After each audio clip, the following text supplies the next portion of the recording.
आपका स्वागत है हमारे नेक्स्ट लेक्चर के लिए। और आज इस नेक्स्ट लेक्चर में हम देखेंगे सिक्योरिटी और इनक्रिप्शंस को। और मैं बता दूं कि ये वीडियो उनके लिए है जो कि एग्जाम के लिए पढ़ाई कर चुके हैं और एक फास्ट रिवीजन चाहते हैं, या फिर उनके लिए जो कि इस सर्विस से इंट्रोड्यूस होना चाहते हैं और सिक्योरिटी इनक्रिप्शन में क्या क्या कवर होता है वो जानना चाहते हैं। तो बिना कुछ रुके हुए स्टार्ट करते हैं कि पहली बात हम समझते हैं कि इनक्रिप्शन क्या होता है। इनक्रिप्शन का मतलब ये है कि आप अपने मैसेज को इन सिंपल टर्म आप अपने मैसेज को इनकोड करो इस हिसाब से, आप इस मैसेज को इस हिसाब से इनकोड करो कि इसको पढ़ना बस आपके बस में ही हो, क्योंकि आपने इनकोड किया, आपको एक प्रोसीजर पता है कि आपको उस चीज को कैसे इनकोड किया जाता है, या फिर भाई सर्टेन पीपल जो कि आप उनको देना चाहते हो।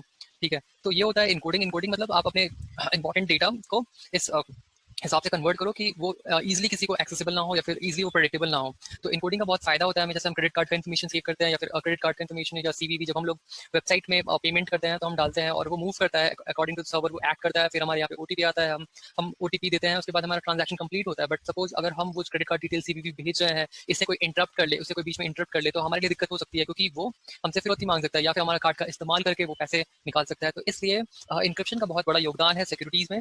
तो हम लोग जान लेते हैं कि कितने टाइप के इंक्रिप्शन होते हैं। तो मेनली इन कंप्यूटर साइंस के वर्ल्ड में इंक्रिप्शन इन फ्लाइट होता है और इंक्रिप्शन एट रेस्ट होता है। ठीक है, तो इंक्रिप्शन एट रेस्ट में हम दो साइड का देखेंगे। पहला है क्लाइंट साइड का और इंक्रिप्शन एट रेस्ट में सर्वर साइड का। ठीक है, और इंक्रिप्शन फ्लाइट में सिंस दोनों इन्वॉल्व होते हैं तो हम देखते हैं क्या होता है या नहीं होता। इंक्रिप्शन फ्लाइट में सपोज आपने एक वेब खोला है, आपने एक वेब खोला हुआ है, आपने अपना क्रेडिट कार्ड का इन्फॉर्मेशन दिया हुआ है इन द प्लेन टेक्स्ट, आपने प्रोवाइड किया प्लेन टेक्स्ट। तो आपके क्लाइंट साइड में ही आप इसको इनक्रिप्ट कर देते हो और वही इनक्रिप्टेड चीज़ आप सर्वर को भेजते हो। यही चीज़ आप अपने सर्वर पे भेजते हो और वो सर्वर फिर उस अनइनक्रिप्टेड फाइल को लेके उसे प्लेन टेक्स्ट में कन्वर्ट करके उस पर जो भी ऑपरेशन करने होते हैं वो हमारा सर्वर करता है। और अगर कुछ रिस्पॉन्ड भेजना हो तो वो रिस्पॉन्ड भेजता है। ठीक है, तो यहाँ पे हम क्या कर रहे हैं, हम इसको इनक्रिप्ट कर रहे हैं और इनक्रिप्टेड वैल्यू ये हम पास कर रहे हैं। ठीक है, और ये इनक्रिप्शन यहाँ पे जाके खुल रही है। तो ये जो मेरा चैनल है वो पूरा सिक्योर्ड है। ठीक है, तो इस चीज़ को हम कहते हैं इंक्रिप्शन इन फ्लाइट, जहाँ पे हम लोग मोस्टली एचटीटीपी के बाद में हम एस लगाते हैं एंड इसको हम लोग अलग टर्म में बोलते हैं एसएसएल, सिक्योर सॉकेट लेयर।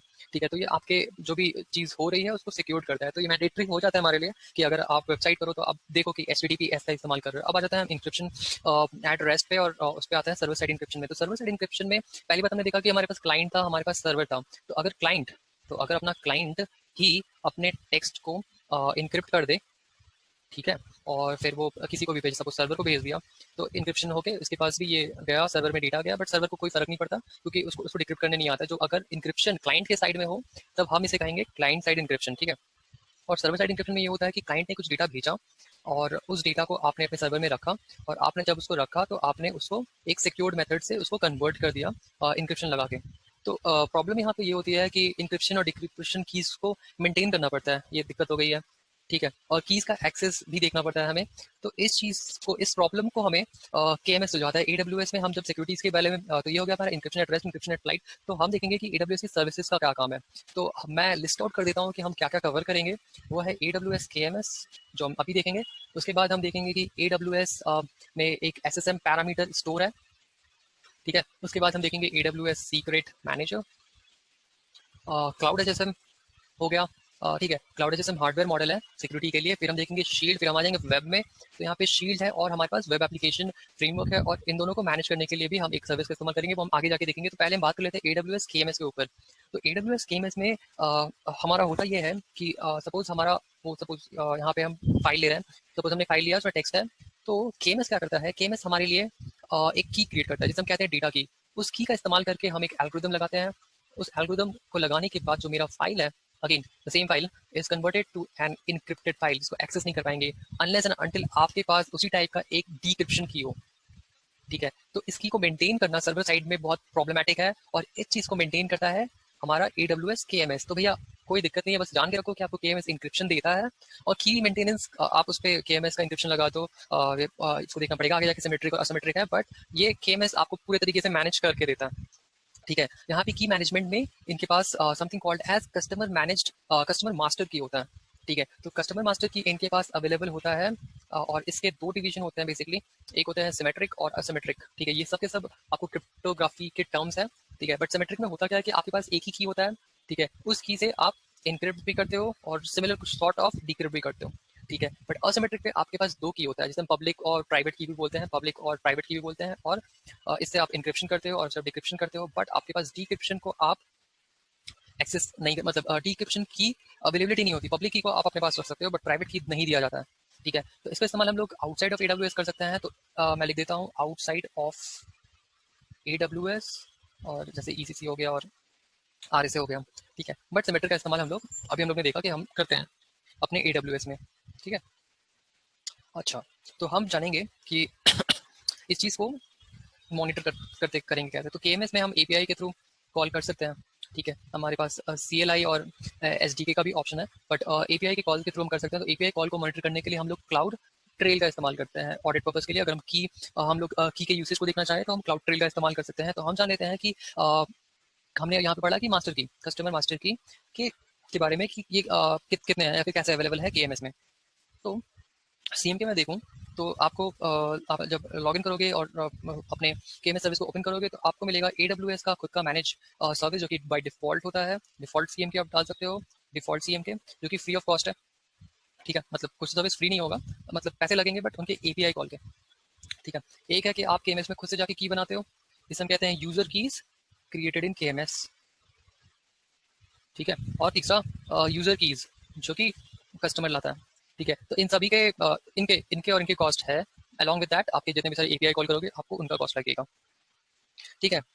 और CMK को हम लोग मोस्टली रोटेट करते हैं at a certain time of days. हम इसको रोटेट करके चेंज करते हैं कि हमें हमारा जो सिक्योरिटी हो वो काफ़ी मजबूत मेंटेन रहे, ठीक है। यहाँ पे मैं आउट ऑफ द टॉपिक की बात करूंगा, वो है इनवेलप इंक्रिप्शन के लिए। हमने देखा कि ठीक है, आउट ऑफ द टॉपिक हमने देखा कि प्लेन टेक्स्ट होता है, हम लोग एक की लगाते हैं और हम इसको इनक्रिप्टेड फॉर्मेट में कन्वर्ट करते हैं, ठीक है। तो कभी कभी ये होता है कि हमने इसको इनक्रिप्ट कर दिया, हमें ऐसा ही की लगेगा इसको डिक्रिप्ट करने के लिए, बट कभी कभी हम इस की को भी एक दूसरे की के साथ अटैच करके हम एक इनक्रिप्टेड की बना लेते हैं। तो इस चीज को हम कहते हैं इनवेलप, मतलब एक के अंदर एक की रखते हैं, तो मेरा जो सिस्टम है वो काफी सिक्योर होता है। तो KMS हमें ये ऑप्शन भी देता है कि आप इवन अपनी की को भी इनक्रिप्टेड रख सकते हो अपनी सिक्योरिटीज के लिए।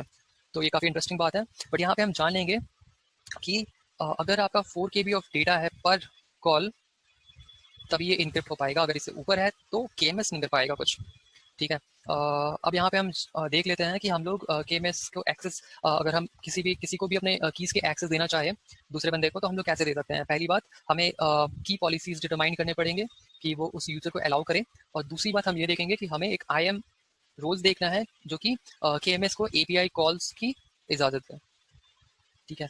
तो ये हो गया KMS में इंपॉर्टेंट पॉइंट हमारा यही है कि हम लोग बहुत सारी चीज़ों को इनक्रिप्ट करते हैं थ्रू KMS। अगर आपने हर प्रैक्टिकल किया होगा तो आपने देखा होगा कि हमने KMS के हिसाब से हमने EBS के वॉल्यूम्स को इनक्रिप्ट किया। S3 में हमने सर्वर साइड इनक्रिप्शन करते हैं हम लोग अपने ऑब्जेक्ट्स पे।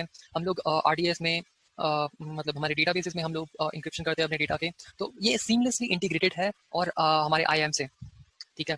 तो हमें कोई चिंता की जरूरत नहीं है क्योंकि KMS is at the heart, दिल में है वो, ठीक है, AWS के। जो हम लोग देख लेते हैं की पॉलिसीज के ऊपर में। तो AWS का की पॉलिसीज पहला होता है एक डिफॉल्ट, डिफॉल्ट, और दूसरा होगा हमारा कस्टम। कस्टम समझ सकते हो, आप खुद जाके बनाते हो। तो की पॉलिसी अगर डिफॉल्ट हो तो आपका एक्सेस रूट यूजर को मिलता है, जो कि ऑल AWS अकाउंट के लिए भी हो सकता है। बट अगर आप कस्टम करते हो तो जिसके लिए आप यूजर और रोल डिटरमाइन के हो उस पॉलिसीज में आप डिफाइन कर दो तो आप उनको ही मिलेगा, ठीक है। तो एडमिनिस्ट्रेटिव वे से आप जिनको जिनको दोगे एक्सेस, वो इसे एक्सेस कर पाएंगे, ठीक है। तो यहाँ पे ये खत्म हुआ। अब हम आ जाते हैं हमारे नेक्स्ट टॉपिक पे। तो KMS is basically on the front foot. आपको कुछ नहीं करना है, ये AWS KMS है। आप बस चाहते हो कि कोई भी चीज़ आपकी फाइल हो या फिर वॉल्यूम्स आप इनक्रिप्ट करना चाहते हो, आप बोलो कि KMS को मेरे को यूज़ करना है, वो की बना के क्रिएट करेगा। अगर आपको डिक्रिप्ट करना है तो आपको वैल्यू, वो आपका जो सिस्टम है वो मिल जाएगा। वो सिंपल AWS का काम, KMS का काम हो गया। अब हम आ जाते हैं हमारे SSM पैरामीटर स्टोर के ऊपर। तो SSM पैरामीटर स्टोर का काम यही है कि नाम से पता चलता है पैरामीटर का स्टोर। तो पहली बात हमें देखना पड़ेगा कि ये है क्या। ये बेसिकली एक स्टोरेज है, सिक्योर स्टोरेज है, क्योंकि हम इसको KMS से भी अटैच करेंगे, देखते हैं कैसे, ठीक है। तो ये पैरामीटर्स और सीक्रेट को रखने का एक जगह है जहाँ पे ये दो चीज़ों के साथ हम KMS के साथ इंटीग्रेटेड है। मतलब ये इंक्रिप्टेड फॉर्मेट में आप पैरामीटर और सीक्रेट रखते हो। तो पैरामीटर बोलने का मतलब ये है कि सपोज आपको एक इंस्टॉलेशन करना हो और वो इंस्टॉलेशन, सपोज आपका एक EXE फाइल हो, मैं बिल्ड की तरफ से नहीं जा रहा, सपोज EXE फाइल बनता है आपका, उसी से कुछ फोल्डर्स क्रिएट होता है, उसी फोल्डर्स में कन्फिग होता है, और जब ये EXE चलता है तो वो कन्फिग में जाके देखता है कि आपने उसमें कौन कौन से पैरामीटर डिफाइन किए हैं, वो पैरामीटर को वो लेता है और फिर अपना एग्जीक्यूशन करता है। तो इस पैरामीटर्स को और सीक्रेट को स्टोर करने के लिए हम लोग AWS SSM पैरामीटर स्टोर का इस्तेमाल करते हैं।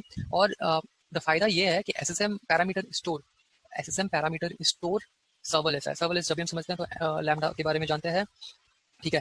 तो मैं बोल दूंगा कि ये सर्वलेस है। और दूसरी बात, सपोज हमने एक बार स्टोर किया उस चीज़ को, हमने कुछ एडिशनल ऐड किया या फिर उसको अपडेट किया, तो हमें ये वर्जन दे देता है, ठीक है। तो ये काफ़ी इंपॉर्टेंट चीज़ है। पहली बात हो गई कि सर्वलेस है, और दूसरी बात हो गई कि ये हमारा वर्जन के लिए इस्तेमाल होता है, ठीक है। हम लोग इस चीज़ के लिए हम लोग मेट्रिक्स का भी इस्तेमाल कर सकते हैं कि इंफॉर्मेशन के बारे में, इंफॉर्मेशन से होता क्या है या क्या नहीं होता है। तो मेट्रिक के लिए हम लोग यूज़ करेंगे क्लाउड वॉच। केएमएस के लिए हम लोग क्या इस्तेमाल कर रहे थे? केएमएस के लिए हम लोग इस्तेमाल कर रहे थे CloudTrail to know the key usage. यहाँ पे हम लोग क्लाउड वॉच का इस्तेमाल कर सकते हैं। और अगर हमें कोई नोटिफिकेशन चाहिए, सॉरी, ये क्लाउड फॉर्मेशन से भी इंटीग्रेटेड है, ठीक है। सिंपल सी बात है, आपका ये एप्लीकेशन है, ठीक है। आपने एक पैरामीटर पास किया ABCD, ये आपके SSM पैरामीटर स्टोर में गया। आप पैरामीटर स्टोर जाके देखा IAM में कि इसको एक्सेस है KMS का, ठीक है। तो वो KMS में इनक्रिप्ट करता है और फिर वही इनक्रिप्टेड फॉर्मेट में वो काम कर देता है हमारा पैरामीटर स्टोर, ठीक है। इसके ऑपरेशंस या तो यहाँ पे पैरामीटर स्टोर खत्म नहीं होता है। पैरामीटर स्टोर में हम API कॉल करते हैं बेसिकली। तो यहाँ पे 2 डिवीजन है, और ये एग्जाम पॉइंट ऑफ व्यू से काफ़ी इंपॉर्टेंट है। चलिए मैं डिलीट करके बता देता हूँ। वो है SSM पैरामीटर स्टोर का पहला वर्जन, वो है स्टैंडर्ड, और दूसरा है हमारा एडवांस वर्जन, ठीक है। और मैं चाहूँगा इसके इंपॉर्टेंट डिफरेंशिएशन में। पहला स्टैंडर्ड, आपने देखा होगा कि KMS में आप इनक्रिप्ट कर पाते थे डेटा पर कॉल इज 4 KB, राइट। तो यहाँ भी आप 4 KB के पैरामीटर्स को ही इनक्रिप्ट कर पाओगे। बट एडवांस में आपके पास ऑप्शन है कि आप 8 KB का पैरामीटर वैल्यू साइज आप ले सकते हो, ठीक है। तो और पैरामीटर पॉलिसीज, ठीक है। तो मैं इनको बोलता हूँ पॉलिसीज। एडवांस हो गया, स्टैंडर्ड हो गया। तो हमारे पास पैरामीटर पॉलिसीज का ऑप्शन होता है एडवांस पॉलिसीज में, ठीक है। तो यहाँ पे हम क्या कर सकते हैं कि हम मल्टीपल पॉलिसीज का इस्तेमाल कर सकते हैं, ठीक है। तो मल्टीपल पॉलिसीज का इस्तेमाल कर सकते हैं, बट यहाँ पे हम नहीं कर सकते। तो मल्टीपल पॉलिसी से होगा क्या कि आप पॉलिसीज डिफाइन करो। सपोज हमने एक पॉलिसी ले लिया कि भैया आप 15 दिन बाद आप एक्सपायर कर जाओ, ठीक है। तो ये एक पॉलिसी हो गई। आपने एक पॉलिसीज बनाई कि भैया आप 5 दिन पहले, 15 दिन के होने से 5 दिन पहले आप मेरे को एक नोटिफिकेशन दे दो। सपोज मैंने क्लाउड वॉच लगा के मेरे को एक नोटिफिकेशन चाहिए, आप मेरे को एक नोटिफिकेशन दे दो कि 5 दिन बाकी है इस्तेमाल करने के लिए। और डिलीशन के लिए भी हम लोग पॉलिसीज का इस्तेमाल, हम लोग मल्टीपल पॉलिसीज का इस्तेमाल कर सकते हैं। तो ये खास बात है हमारे SSM की। बट हमारे पास एक नया सर्विस है also, but this one is basically as the name goes is a secret store करने के लिए। तो AWS सीक्रेट मैनेजर की बात करते हैं। तो AWS सीक्रेट मैनेजर हमें ये ऑप्शन देता है कि आप अपने सीक्रेट्स को स्टोर करो, ठीक है। तो आप बोलोगे कि भैया आप पैरामीटर स्टोर में भी आप तो पैरामीटर भी स्टोर कर रहे थे, आप सीक्रेट भी स्टोर कर रहे थे, तो इसमें क्या खास बात है? इसमें खास बात यह है कि ये आपके RDS से इंटीग्रेटेड है। तो RDS में आपके पास बहुत सारे ऑप्शन है, PostgreSQL, MySQL, तो ये प्रॉपर्ली इंटीग्रेटेड है RDS के साथ। और इवन इसका KMS के साथ भी इंटीग्रेशन है, just like AWS SSM parameter store. मतलब KMS is a heart encryption का। तो ये इसके ऊपर बेस्ड है, और आप बोल सकते हो कि इसका इस्तेमाल मोस्टली हम करते हैं अगर हमें अपने हमारे सीक्रेट को रोटेट करना हो फॉर X डेज, ठीक है। तो अगर आप सुनो कि रोटेट X डेज या फिर RDS में आपको डेटा इनक्रिप्ट करना है या फिर रोटेट करवाना हो, तो आप no doubt AWS secret manager को रेफर करोगे। अब मैं आ जाता हूँ क्लाउड HSM के बारे में। हमने जो भी देखा कि ये मैनेज था, जितना भी देखा ये सब मैनेज था। KMS was manage, right. KMS was manage, but ना हम देखेंगे क्लाउड HSM के बारे में। तो cloud HSM is basically provision encryption hardware. क्या है? प्रोविजन इंक्रिप्शन हार्डवेयर, ठीक है। आपको AWS प्रोविजन करेगा एक इंक्रिप्शन हार्डवेयर। अब प्रोविजन कर दिया एक हार्डवेयर, आप क्या करो कि आप उसका इस्तेमाल करो। आप उसका इस्तेमाल करके अपनी चीज़ों को खुद से इंक्रिप्ट करो, डिक्रिप्ट करो। मतलब मैंने यहाँ बात किया इंक्रिप्शन का और डिक्रिप्शन का, मतलब ये हमें ऑप्शन देता है कि ये सिमेट्रिक भी हो सकता है और असिमेट्रिक भी हो सकता है। आप इस दोनों तरीके से इस्तेमाल इसको कर सकते हो, ठीक है। आपको करना क्या है कि आपके सिस्टम में एक सॉफ्टवेयर इंस्टॉल करना है जिसका नाम रहेगा क्लाउड HSM क्लाइंट। फिर आप अपने AWS सॉरी आप अपने AWS पे इसे प्रोविजन करा लो अपने क्लाउड HSM को, ठीक है। और फिर आप बिंदास इसका इस्तेमाल करो, ठीक है। तो ये अक्रॉस मल्टी रीजन में है, ठीक है। इसका जो क्लाउड HSM का क्लस्टर है वो मल्टी रीजन है, और इसीलिए ये काफ़ी हाईली अवेलेबल है। तो आप समझ सकते हो इसकी कॉस्टिंग होगी। और ये एक प्रॉपर हार्डवेयर है जो कि एक बक्से में आता है, जो कि टैम्पर प्रूफ है, ठीक है। और फिप्स बोल के कंप्लायंस होती है, इसका भी ये ख्याल रखती है, जो कि बेसिकली प्राइवेट कंपनीज इस्तेमाल करते हैं। कोई भी गवर्नमेंट प्रोजेक्ट्स के लिए उसका सिक्योरिटी स्टैंडर्ड्स के लिए FIPS 142 का इस्तेमाल करती है। तो क्लाउड HSM ये भी कॉम्प्लाइंट है। तो क्लाउड सिस्टम हो गया हमारा हार्डवेयर प्रोविजन इंक्रिप्शन डिवाइस, ठीक है। अब हम आ जाते हैं शील्ड के बारे में। शील्ड आपने जाना होगा, कैप्टन अमेरिका आपने देखा होगा may be. Let's see shield. तो पहली बार आपने जब शील्ड देखा होगा तो आपको पता चला होगा कि ये टोनी स्टार्क के पापा ने उनको दिया था। तो ये क्या करता है, और उसके बाद हमें आयरन मैन ने शील्ड दिया, ठीक है। तो जब टोनी के पापा ने हमें शील्ड दिया तो ये फ्री ऑफ कॉस्ट था, ठीक है, क्योंकि ये बेसिकली मेरे पास स्टैंडर्ड था। तो ये शील्ड हमें प्रोटेक्ट करता है कोई भी सिन या फिर यूडीपी अटैक से। तो सिन यूडीपी अटैक होता क्या है कि सपोज आपने अगर नेटवर्किंग पढ़ी होगी तो आपने ऐक नैक पढ़ा होगा कि आप सपोज कुछ मैसेज भेजते हो, मैसेज आपने भेजा, उसकी एक्नॉलेजमेंट जाती है, उसके बाद आप मैसेज के बाद आप कुछ और वैल्यू भेजते हो, तो वो उसे एक्नॉलेज करता है, ठीक है। तो एक्नॉलेज करने के बाद वो फिर से उसको एक्नॉलेज करता है, तब उस पर काम होता है। तो इस जो भी कन्वर्सेशन के बीच में अगर कोई अटैक होता है तो उसे उसको सिन यूडीपी के अंदर में आता है। तो आपने ये समझा होगा कि या फिर रिफ्लेक्शन अटैक्स में आपको सेव करता है, जो कि बेसिकली लेयर 3 और 4 के अटैक्स है, लेयर 3 4 के अटैक्स है, नेटवर्किंग लेयर 3 4 के अटैक्स है, इससे आपको सेव करता है जस्ट लाइक दैट, ठीक है, सिंपल। बट अब आता है टोनी स्टार्क, मतलब कि आयरन मैन। आयरन मैन को भाई तो ये हमारा एडवांस हो जाता है, ठीक है। तो ये एडवांस शील्ड है और ये स्टैंडर्ड शील्ड है, जो कि शील्ड के दो प्रकार है, ठीक है। तो आप इसको EC2, ELB, CloudFront, global accelerator, route 53 etcetera के साथ इस्तेमाल कर सकते हो, ठीक है। और ये आपको जो भी DDoS अटैक होता है, डिनायल ऑफ सर्विस अटैक होता है, उसको प्रोटेक्ट करता है। और ये काफ़ी डेडिकेटेड है और इन द शॉर्ट टाइम ये काफ़ी डेडली भी है। और आपको पता है कि जब हमारा कैप्टन अमेरिका आता है तो हल्क, थॉर, कैप्टन, ये मतलब एक प्रॉपर हमें एक AWS की DDoS रिस्पॉन्स टीम मिलती है, एक रिस्पॉन्स टीम मिलती है इस पर काम करने के लिए, जो कि पूरी डेडिकेटेड होती है। तो आपको कोई भी चिंता करने की जरूरत नहीं है और आपके बहुत सारी चीज़ों को ये प्रोटेक्ट करता है, ठीक है। और एडवांस का यही ऑप्शन यही है कि अगर आपका अटैक होता है जिसके कारण आपका सपोज आप पे तो भी कोई बाहर से आके बंदा आपके शील्ड पे अटैक करता है और सपोज प्राइसिंग बढ़ जाती है, तो आपको AWS से आश्वासन देता है कि इवन स्पाइक होता है तो भी हम आपने जितना प्रोविजन किया है उतना ही आपका पैसा कटेगा, उससे ज़्यादा नहीं, क्योंकि ये फुल एंड फुल AWS की जिम्मेदारी होती है।